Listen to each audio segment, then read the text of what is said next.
Interested in real estate? How about wealth? Well, they go hand in hand. And here, you'll learn all about it. Welcome to Be the Bank, a podcast where we discuss and debate the topics centered around real estate investing. Your host, Justin Bogard, shares insights into investing in real estate to create real wealth and passive income for you and your family. He'll share stories of real estate investments done right, walk you through the process of owning a real estate note, and most importantly, educate you so you can be the bank. This is Be the Bank, brought to you by Bright Path Notes. Now, here's your host, Justin Bogard. Hello, it is episode number 22. I'm your host, Justin Bogard, on the Be the Bank podcast, sponsored by Bright Path Notes. Today, we're going to be talking about what most investors want to get into real estate notes and kind of the path that they should follow or what they think they should go down and what really reality is. So stay tuned.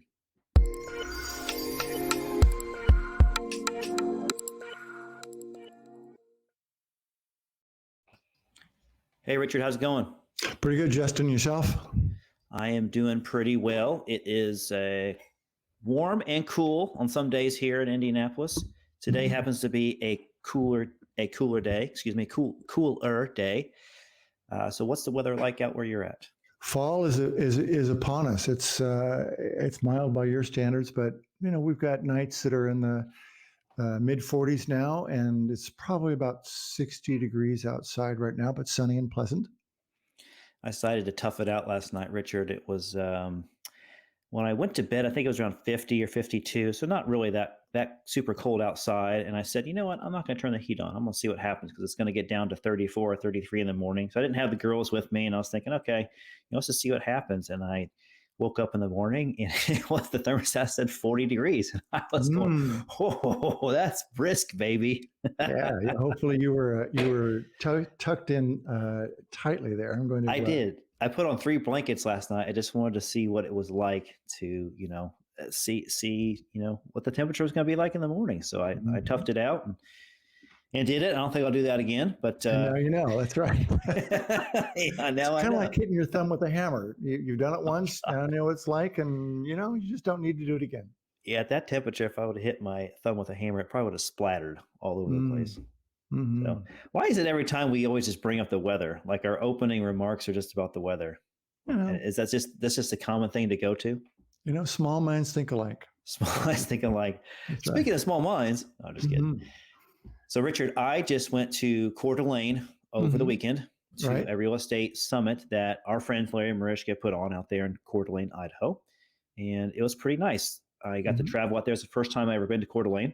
It's a nice area. So it was a very nice area, except the first day I got there, it was very cloudy, gloomy, and rainy, and cold. So I really didn't get to see a whole lot of the beautifulness, if you can say that.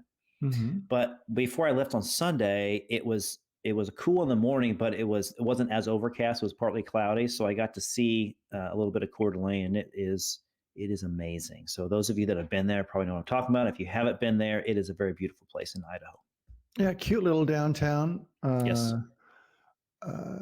Brick buildings and things like that. And there's a diner that Larry took me to, and it was on one of those HG TV shows for like I don't even know what it's called, Dines and Diners or something like that. Yeah. But one of those Guy Farrell or whatever his name is. Yeah, Guy Fieri. Yeah, I think he was the one that went there, and it was an episode on one of the shows, so that was kind of cool. So good.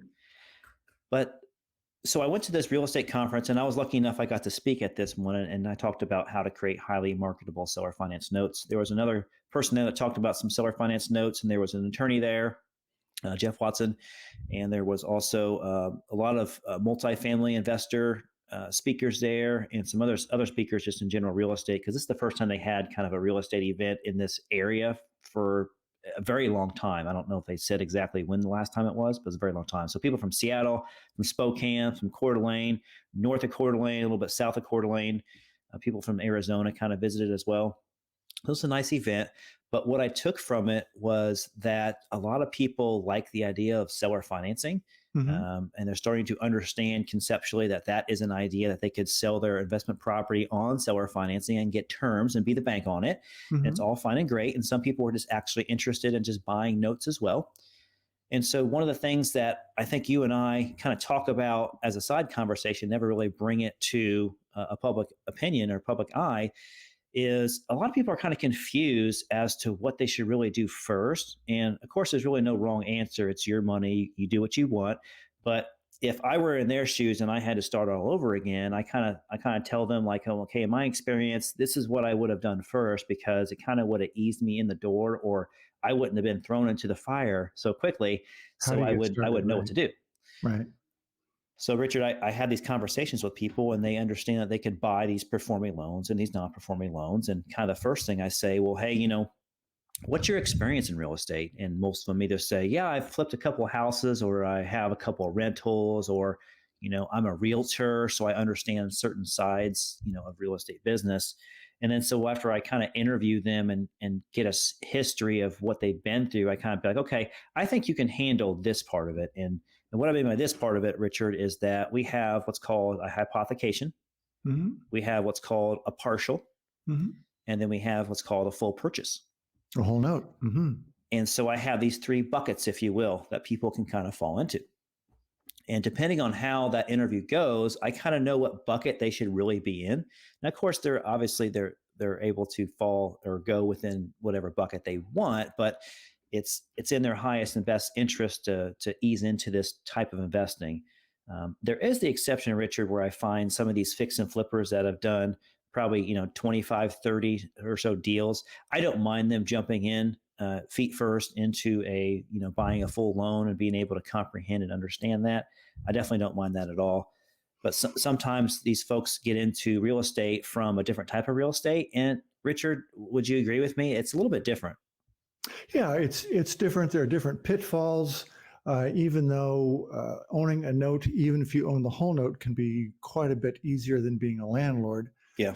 I have to smile sometimes because I've got one particular investor who's illustrative of this, and that he wanted the higher yield, so he wanted to buy a whole note, and he did that, and he was cruising along just fine, and then he found out that he had to pay some taxes, and he had to do this and do that, and he kept coming back to me and basically crying to me and saying, "Well, I don't want to have to do this, and I don't want to have to do that." And I said, "You bought the whole note. You accepted all that responsibility. I told you about that up front.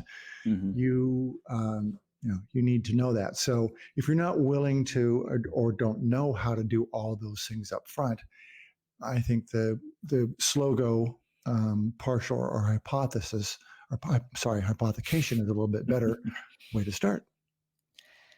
Yeah, it's people get a little bit gung ho. They want to go after it. They see some sweeter returns that they could make by owning the full note, but sometimes that comes at a cost, and that cost can be time and education. And unfortunately, sometimes you got to learn the hard way. I jumped into things a little too quickly. I did buy a non-performing and a performing loan when I first got into the business. Not that I couldn't handle it, but I think I learned a lot of lessons to where if I would have just started off on a performing loan and kind of eased my way into it and understood just the process of walking through it. It's one thing to read a book, Richard, right, and get the hypothetical of how something works. It's another thing to do something when you're actually executing it and doing it as well.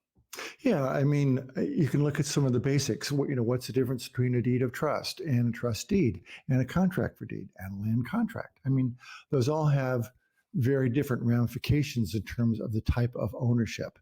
And you need to know about those before you buy one or several. Right. So, Richard, there's also another option that we didn't talk about, but there is a fund option as well. Mm-hmm. And so sometimes people are educating themselves at the same time they would like to make money. And so it's a way for them to make money and be the bank and also invest into a fund. And that could be just a traditional real estate fund, what we call a REIT. It could be a specific debt fund, like a note investing fund, Mm-hmm. or what have you. That's right. It can be any type of, obviously we're setting up a fund right now that's going to be performing and non-performing notes. One of the nice things about investing as a fund is if you don't have a whole lot of money, if you have just say $20,000, $25,000, it's a good way for you to get in and sort of maximize your yield on that. As you well know, one of the problems with investing in a smaller note is that by the time you pay the servicing fees and all that, a lot of your yield can be eaten up. Yeah. And Very so true. if you invest in a fund, you avoid all that. Right. And then the time horizon is a lot shorter with a fund as well, because Right. you're not You can jump out. you're not in it for 20 some years if you don't want to be. If you're just like, okay, I need a couple of years to build up my retirement account a little bit more, so I'm just going to put this money in there. I'm going to grow it at a rate. I'm going to get some education. I'm going to start adding more contributions to my retirement, and then when that 24-month time horizon comes around, hey, guess what? I can take that money out and I could go do something else with it. Right. Right. And if you buy, especially if you buy a partial, you might be able to do that with a hypothecation, but certainly not with a whole note. Exactly. You don't have that liquidity. So that's good. Let's talk about that for a minute. So we got the fund, and some funds are pretty quick. Let's say within 12 months they can put their money in and out. Some funds are a little bit longer, 2, 3, 4, 5 years. And so the hypothecation as well, you brought that up. So I'll try to my best to quickly define a hypothecation. It sounds complicated when you talk about it, but when you see it visually on the screen in front of you, kind of how it works, it makes more sense. If you imagine, Richard, and listening audience here, if you had a rental and you had a mortgage on that rental, a hypothecation really is no different than that, except your rental is really another note. So what I mean, Richard, is that I have this house that I have this note on this property, and then I want to borrow money from you, Richard. And I say, Richard, if I can borrow X amount of dollars from you, I'm going to pledge to you this note that I have. So it's like getting a loan against your loan, if you will. And this hypothecation is great because you can make terms to favor your investor, meaning you, Richard, in this case, to where it can only be a couple of years. Maybe it's 4 years, and maybe it's a certain percentage rate. Maybe it's an amortized loan that has a balloon payment at the end. So it's really great. It's really low risk for that investor, and they're not involved in the day-to-day operations because I'm Richard's borrower in this scenario, and Richard doesn't have to worry about anything else. He doesn't really have to know anything else. He's just lending money. In a sense, he's just a lender. He's not a specialty lender. So I'm lending you the money for you to buy all or a portion of that note, and you're paying me back for that, and I get the house as collateral, right? Ultimately, yeah. Ultimately, that house is going to be your collateral. So if I default on you, you take over what I owned, which is that note. So that note could be something that I already have in my portfolio, or it could be something that I'm going to get into my portfolio. So it can be in both ways. Right. So the advantage to me is that I get to learn a little bit about it. I get a nice yield, and it is a more liquid investment. And it's low risk. It's one of the lowest risks investments out there because it's a one-to-one investment, right? In a fund, you're investing in an entity that happens to invest in a lot of different assets. Right. In a hypothecation, it's a one-to-one, right, Richard? You got one investment and you got one lender. Right. And it's not that we don't sell shorter term partials, but it's more difficult to sell a shorter term partial. Right. And partials are less liquid. Tell us how a partial works.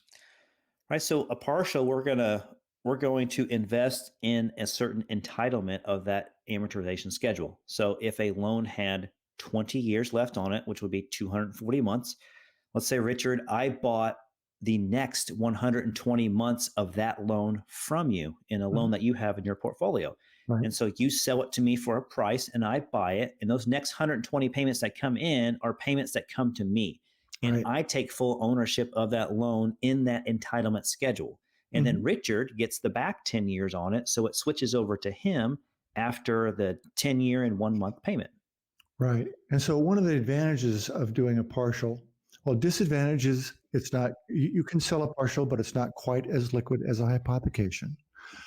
But one of the advantages is you as a sponsor stay quite involved because you're really not getting paid up front for anything. You might get paid a couple $1,000s just to do the transaction, but your payday is after me, the investor, after I've fully been paid out, and I'm scot-free at that point, right?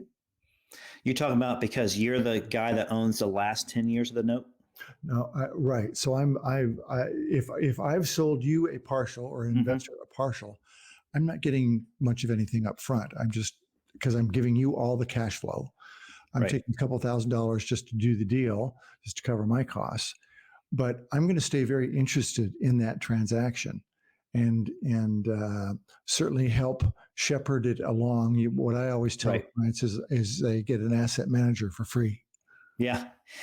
So that's something that's good about it, right? So me as an investor that may not be as savvy as you, let's say in this hypothetical, to where I've got you partnered in the deal with me. So I feel more secure that, hey, your money's in it and my money's in the deal together.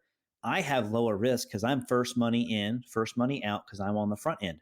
But you got to take my money that I gave you to buy the portion of that loan and go out and reinvest it whenever you want. So you have a lot of advantages, and I have a lot of advantages too. So we marriage the two together, and it makes for a great partnership. Right. So there again, you, the investor, are very secure. Not that things can't go wrong on these deals, but if I bought a $50,000 note, I'm probably only selling you, say, $25,000 of that note for that first portion. So if I bought it at 60% loan to value and I'm selling you the first half of that, you're probably down at 30% loan to value in this house. So you are very, very secure in getting paid. Right.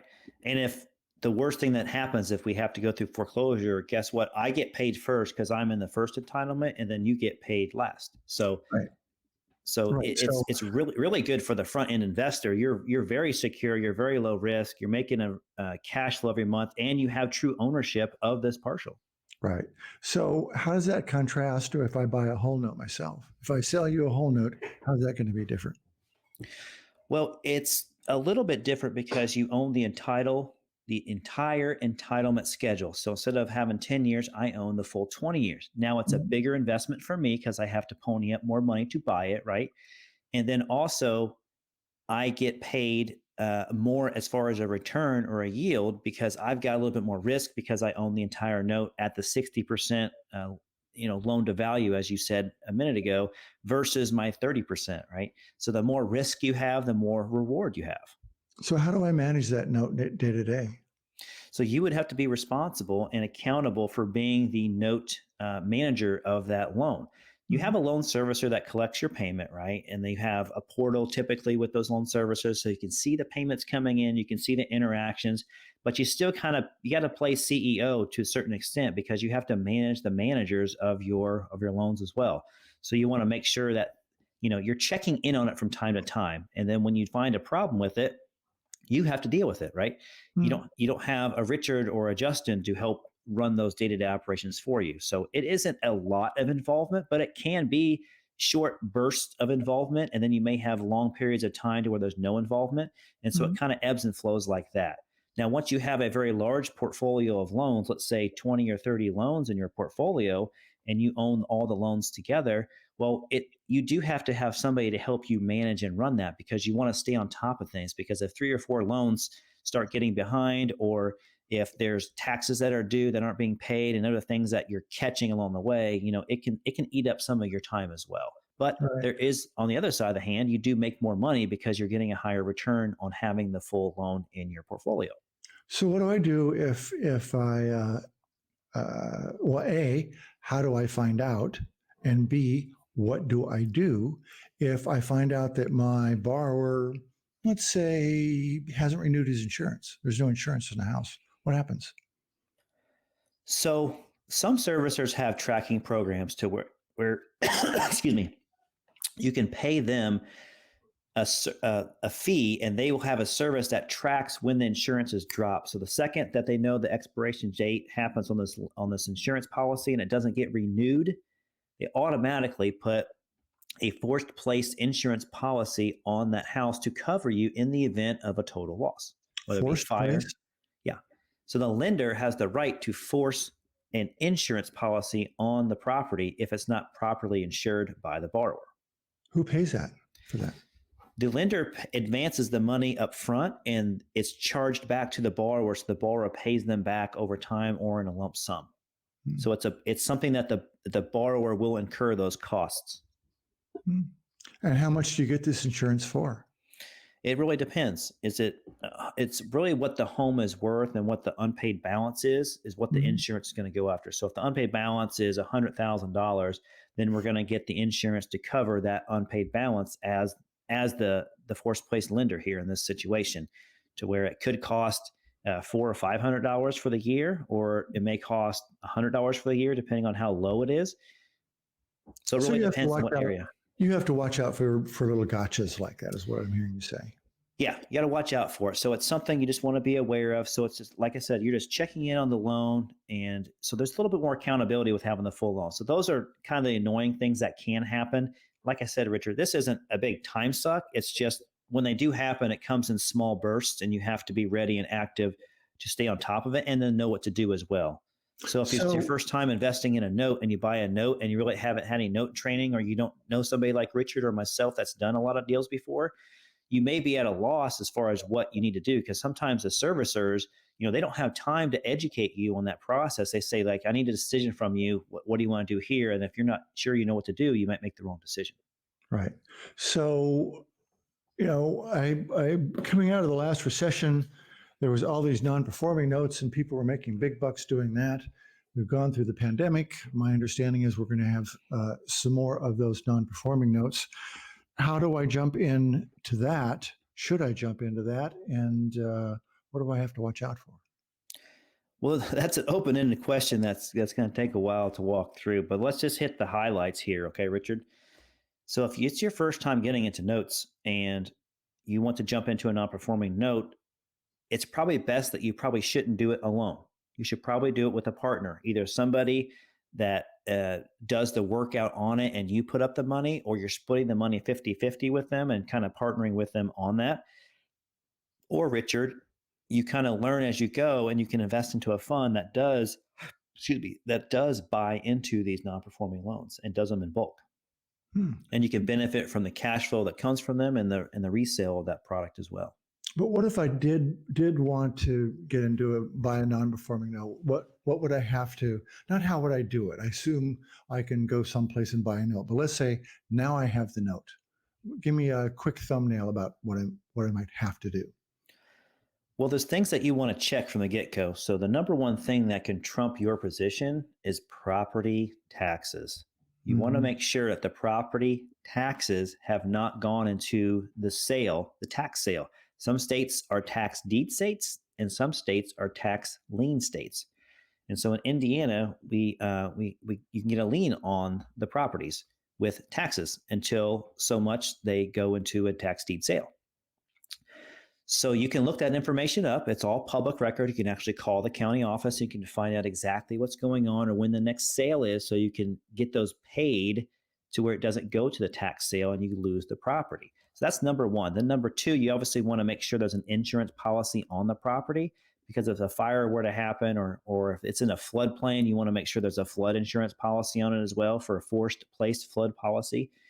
And you want to make sure that's covered. So those are two things I would do first. And then I would try to reach out to the borrower and figure out if you can get some sort of deal to work with them, meaning, can they really repay this debt, or they're just SOL and they're just, hoping that nobody forecloses on them. Mm-hmm. And that's kind of the thumbnail. Okay. But do I have to get the house renovated? Do I have to Well, technically you don't own the house right now. So you technically can't go in there and start working on the house. If you do, and the borrower ends up paying you off before you finish foreclosure, well, guess what, Richard? You just gave them a free renovation. Mm-hmm. You don't get any of that money back. So right. You don't want to do anything to the house. Now, if it's vacant, you can secure it and you can winterize it and protect the investment that way. Mm-hmm. But you certainly don't want to put any real work into the property until you actually own it as a REO, or what we call a bank owned, or also known as a real estate owned asset. Right. Right. Well, good. Well, it sounds like buying a non-performing note would be quite a challenge if I'm just starting out. I probably want to do something with an experienced partner, right? Yeah, it's definitely highly encouraged. That's what our suggestion is to anyone that wants to jump right into it. There are people that have real estate experience still that I wouldn't recommend them getting into non-performing. They have to have a lot of real estate experience, more than likely a fix and flip type of experience, and have done a lot of deals and been in the game for a while, really to make sure that they know what they're getting into. Mm-hmm. So like I said, there's a small subset of those people that I would recommend. Okay, yeah, you can probably handle a non-performer, but more than likely it's like, no, it's best for you to step into a performing. Once you know a performing loan and you get all the way through a deal and you have it for 6 or 7 months, then you get the idea of how it works, the process is, what to expect, how these vendors work with you and what you have to do, what they expect from you. And then non-performing is just adding a little layer to it of due diligence that you wouldn't have done with performing. Right. Cool. All Well, right. that sounds like it's a lot of information. Yeah, it is a lot of information packed into about 25 minutes here. Mm-hmm.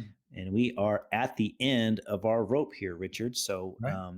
this episode number 22 is brought to you by Bright Path Notes. And I am Justin Bogard, your host, and my partner here, Richard Thornton, is on the call today. So I appreciate that. And Richard, we will see you next time. Very good. Take care. All right, bye.